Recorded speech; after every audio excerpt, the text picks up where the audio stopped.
Hello and welcome back to another video. In this video, I wanted to talk about something called the God equation and how accepting God or how uh, starting to believe in a higher consciousness can suddenly make changes in your life in a very radical way.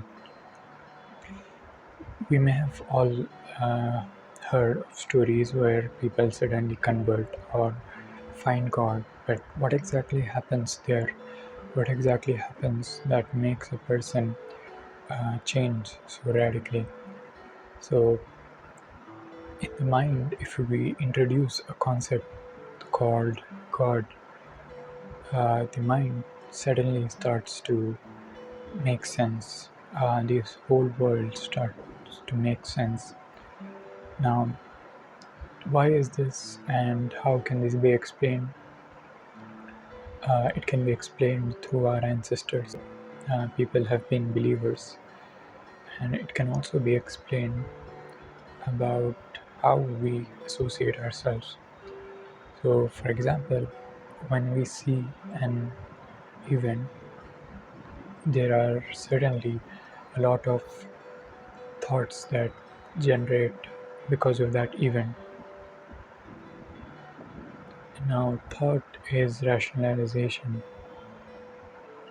and there are different types of thoughts that can occur to a person, and every type of thought has an opposite of that thought associated with it naturally. So, if a person has a rational thought, then he has an irrational thought that uh, that that is the opposite of the rational thought.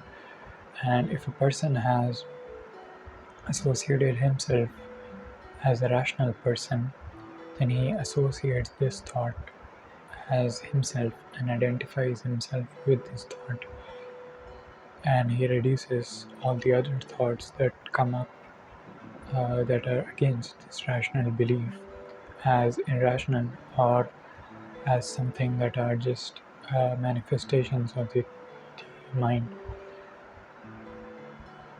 Now, in this way, you encounter a lot of thoughts, even the thoughts about the irrational thought is encountered by you, but you refuse to identify with it. Now, what happens is when you understand that all these thoughts, including the rational thoughts, are generating out of nowhere, you suddenly get a glimpse of your true nature. Now, when you get a glimpse of your true nature, you understand that uh, this is something else, that this is something from not what you had ever encountered before. So this is not a thought, this is not a feeling, this is not a structure of belief. This is something that is silent, and this is something that is very, um very vast in nature. And when you encounter this, uh, this is the first time you encounter God, or this is the first time you encounter being, or this is the first time you encounter your own awareness. Instead of associating yourself with the mind, you suddenly get a glimpse of this awareness, of this God. And the universal God is obviously uh, the superset of this infinitesimally small uh, glimpse or into your true nature. But that is when you start to feel God's presence. Now, it is eventually going to happen in everybody's life. Everybody is going to get a glimpse of this, or they are going to eventually turn towards God. This is inevitable. Uh, this is uh, this is something you will realize either when you have encountered death or when you have gone through a crisis or when you go through a radical shift in your perspective. And this is when you introduce God to your equation of the worldview that you previously had. And when you introduce God, everything starts to make sense. Now, this can be explained in many ways. Psychologically, um, you can label it, you can classify it however you want. But introducing God can change your life in a very radical way. And the problem here again is we associate this feeling of God's presence with our religion. Now, this is another misconception that usually people fall into and don't look further into this. So, usually, if you are a Christian, you will turn towards Christianity completely, and if you are a Muslim, you'll turn towards Islam completely. And similarly, if you are a Hindu, you'll turn towards Hindu completely. But here, uh, here the obstruction is again associating yourself with this kind of thought. Before you were associating yourself with a rational thought, and now you are associating yourself with an irrational thought, but you're still associating yourself with this thought. So you haven't had a complete awakening or a complete realization of your true nature. You have had a glimpse of it, and you are starting to believe in something. Now, this is a very slippery slope. If you want to actually progress in your spiritual advancement, eventually you will have to transcend even this belief. If you want to have that glimpse prolonged, or if you want to have that glimpse continuous in your life, you will have to surrender the association with this irrational thought also. The world that we see is completely dual.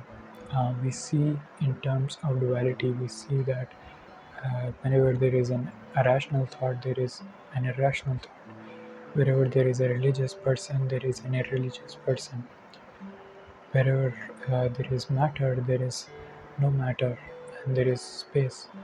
Where there is time, there is dockage of time, and so on and so forth. The mind is only able to see the duality. It is not able to see the non-dual nature. That is why you have to let go of the mind.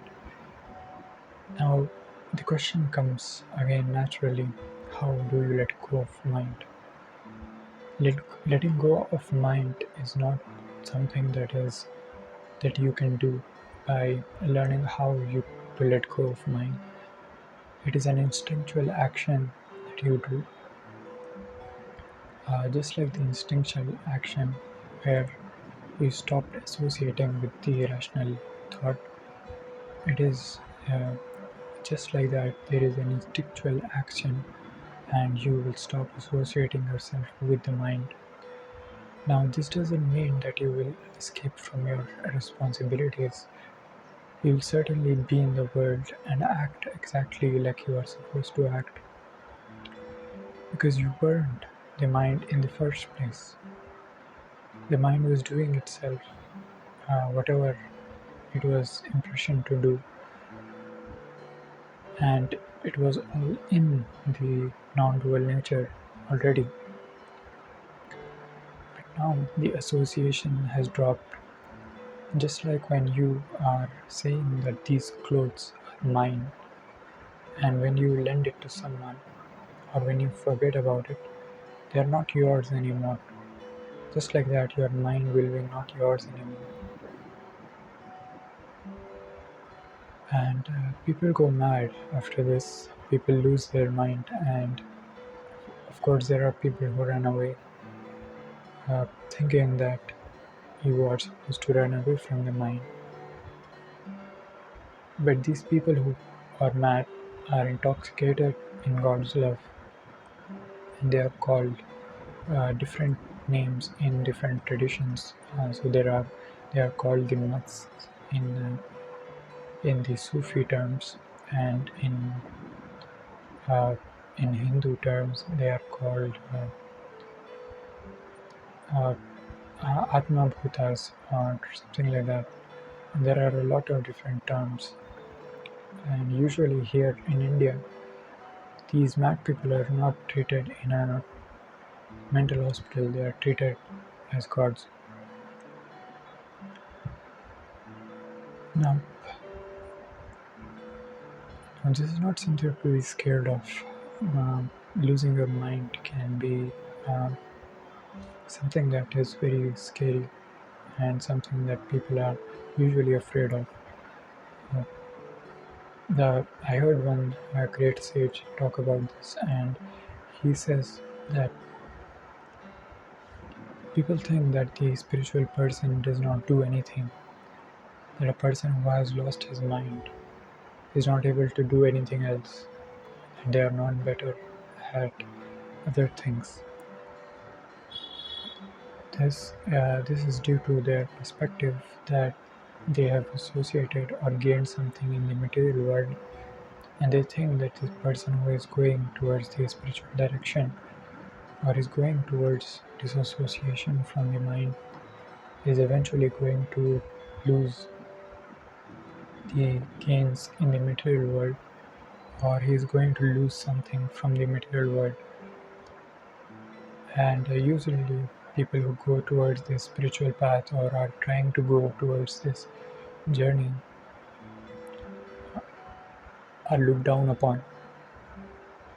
Um, the philosophers of our age have always been told that they are mad, that they are somehow off, that they are not right. They have been persecuted again and again by the society, by those who don't want their order to be turned into chaos. They don't want this madness inside their society. They want the comfort of their comfortable lives. They don't want a mad person to destroy their peace. Now, then again, the one who loses their mind actually becomes a source for peace eventually, because he understands the mind in a very deep sense, in a manner that is more deeper than the person who has gained success in the material world. The mind and its pattern are understood in a very deep way, and this is where wisdom comes, because once you understand your own mind, you are capable of understanding everybody else's mind, because the mind and the nature of mind is same. The rational thought that you have is also the thought that occurs in another person. The only problem is that he or she associates or disassociates with the thought. So, so when you disassociate from yourself from the mind, you are able to see its patterns. You are able to grasp the way it works in a more broader sense. You are able to see the mind clearly, and you are able to rationalize this whole process of spirituality. And all this rationalization can turn into philosophy, can turn into wisdom. And this wisdom is what is going to give peace to the people around you.